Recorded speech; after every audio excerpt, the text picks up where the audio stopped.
शुभ प्रभात। मैं पुष्पा पारी DAV school से कक्षा 3rd को विषय हिंदी में व्याकरण पढ़ाने जा रही हूँ। व्याकरण में पाठ है 1।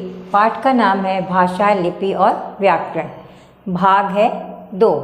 कल मैंने आपको भाषा के बारे में और उसके अंग के बारे में, उसके बाद लिपि के बारे में बताया था। आज मैं बताऊंगी आपको व्याकरण के बारे में। व्याकरण की हम परिभाषा देखते हैं। सबसे पहले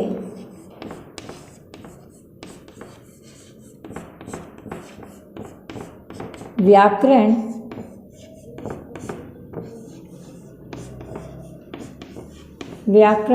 वह विद्या है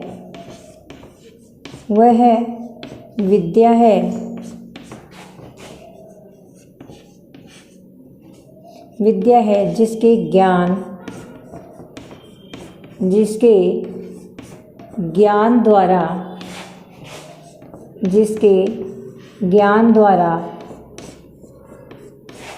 हम शुद्ध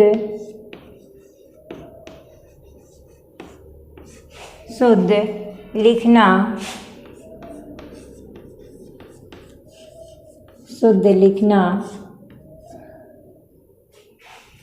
शुद्ध पढ़ना,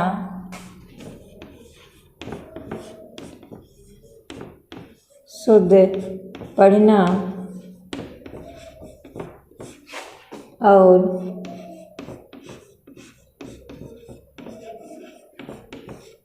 शुद्ध बोलना सीखते हैं।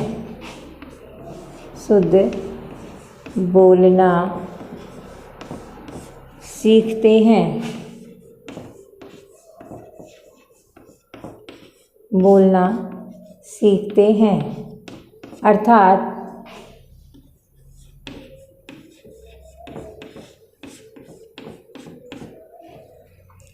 अर्थात व्याकरण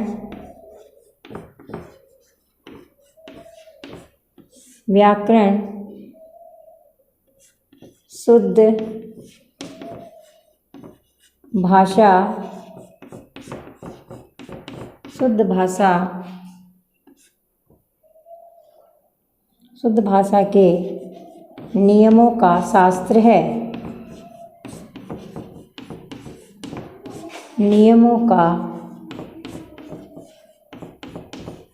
शास्त्र है।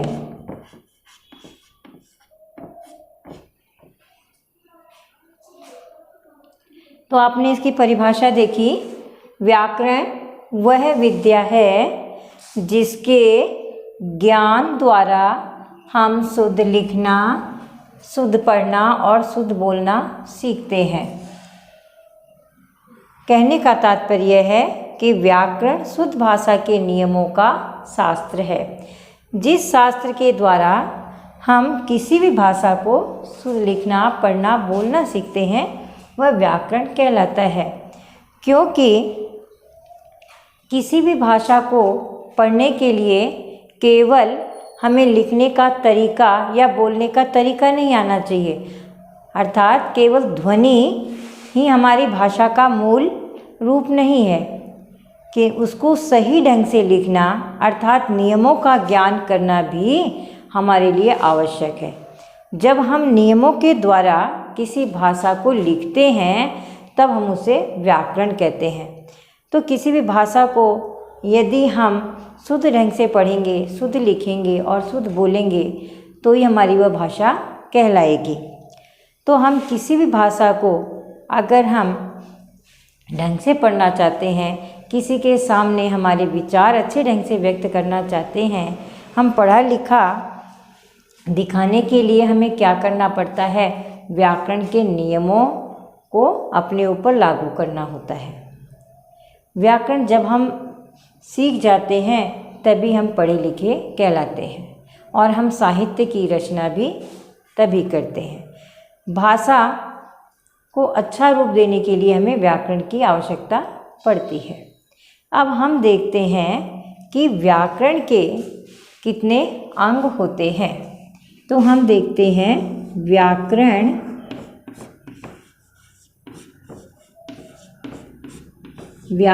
के अंग।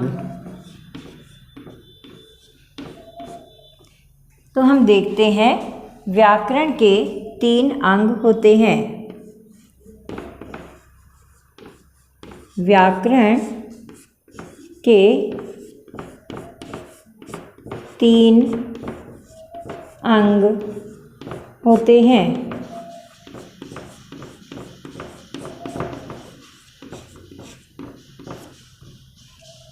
तो व्याकरण के अंग हमारे 3 होते हैं, क्योंकि किसी भी भाषा को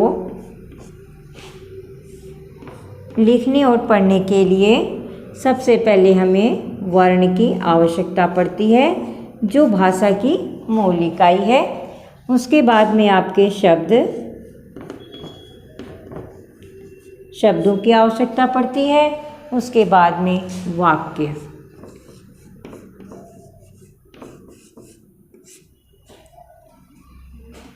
तो हमारे सामने व्याकरण के 3 अंग आते हैं: वर्ण, विचार, शब्द विचार और वाक्य विचार।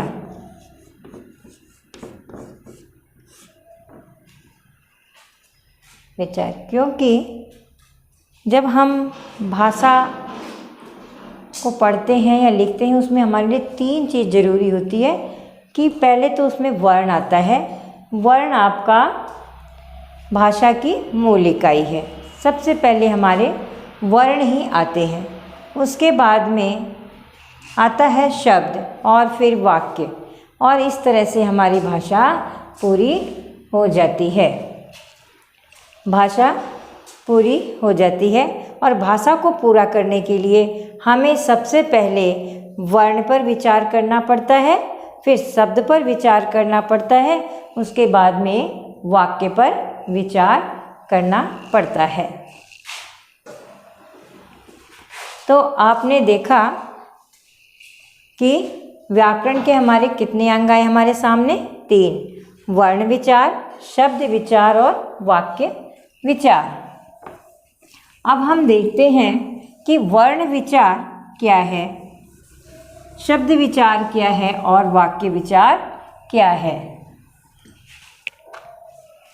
तो वर्ण विचार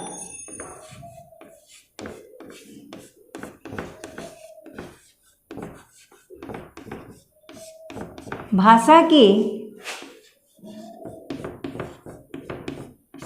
की मूल इकाई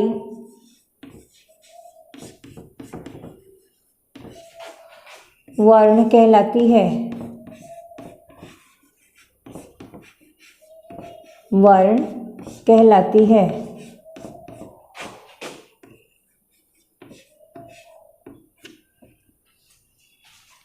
जैसे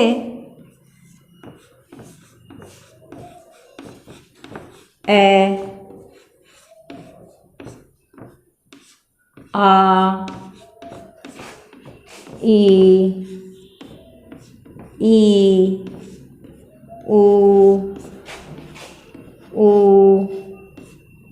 री, ये आपके क्या है? वर्ण हैं। इसी तरह से क, ख, ग, घ, ये क्या हैं? आपके वर्ण हैं। जब हम कोई भी भाषा बोलते हैं, आपस में बातचीत करते हैं, तो सबसे पहले हमें वर्ण का उपयोग करना पड़ता है, इन ध्वनियों का उपयोग करना पड़ता है, और हम इन्हीं ध्वनियों को चिन्ह के साथ लिखते हैं।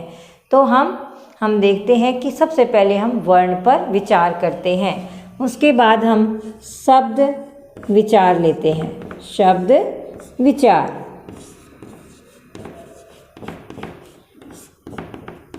शब्द विचार में हम क्या देखते हैं? शब्द कितने प्रकार के होते हैं, शब्द की उत्पत्ति कैसे हुई, शब्दों का रूपांतरण कैसे हुआ, शब्द क्या है। तो शब्द हम किसे कहते हैं? वर्णों के सार्थक सार्थक क्रमबद्ध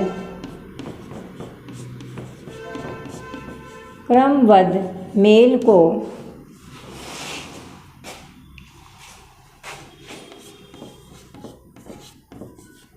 को शब्द कहते हैं।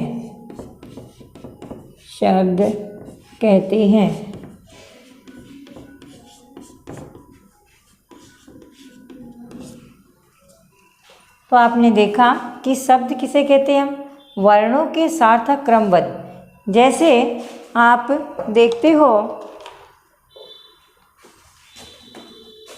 कि क प्लस ए प्लस मैं प्लस ए प्लस ले प्लस ए, क्योंकि व्यंजन को हम स्वर के साथ ही बोलते हैं, स्वर मात्रा के साथ ही बोलते हैं, इसलिए हम देखते हैं शब्द हमारा क्या बना, क मैं ले, ये शब्द हुआ। वर्णों का ये सार्थक मेल है। यदि हम मैं ते के, तो मैं तय के, ये क्या हुआ? ये कोई शब्द सार्थक मेल नहीं है, तो ये आपके शब्द नहीं बनता है, ये आपके शब्द आपके सामने नहीं बनता है।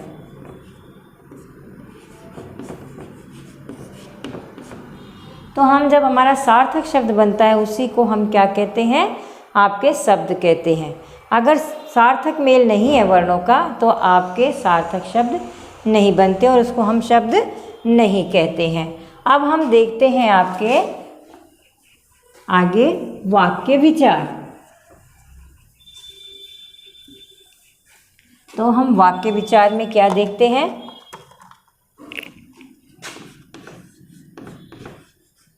वाक्य विचार में हम यही देखते हैं कि वाक्य कितने प्रकार के होते हैं, वाक्य कैसे बनते हैं, कब इनका प्रयोग होता है, इस तरह से हम इन वाक्यों पर विचार करते हैं। पर हम सबसे पहले देखते हैं आपके वाक्य क्या होते हैं।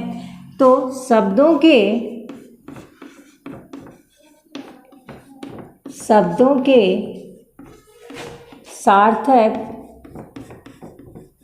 सार्थक माने होता है आपके सही, जिसका कोई सही अर्थ निकलता है। शब्दों के सार्थक क्रमबद्ध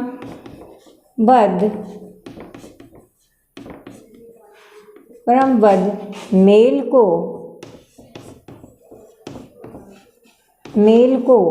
वाक्य कहते हैं।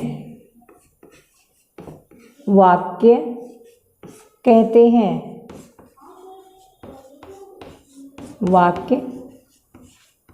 कहते हैं।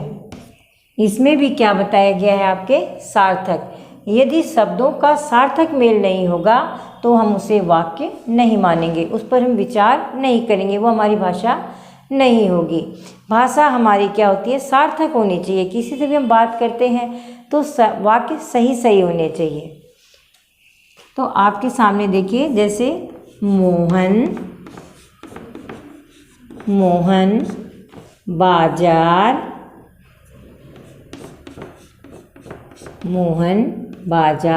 जाता है। तो क्या है ये? मोहन बाजार जाता है। ये आपके अलग अलग शब्द हैं, किंतु आपका इनका मेल हुआ तो क्या बन गया? ये वाक्य बन गया। तो हमने देखा कि व्याकरण के 3 अंग होते हैं: वर्ण विचार, शब्द विचार और वाक्य विचार। हम सबसे पहले भाषा बनाने के लिए वर्ण पर विचार करते हैं, फिर शब्द पर विचार करते हैं और बाद में वाक्य पर विचार करते हैं, तो हमारी भाषा बनती है।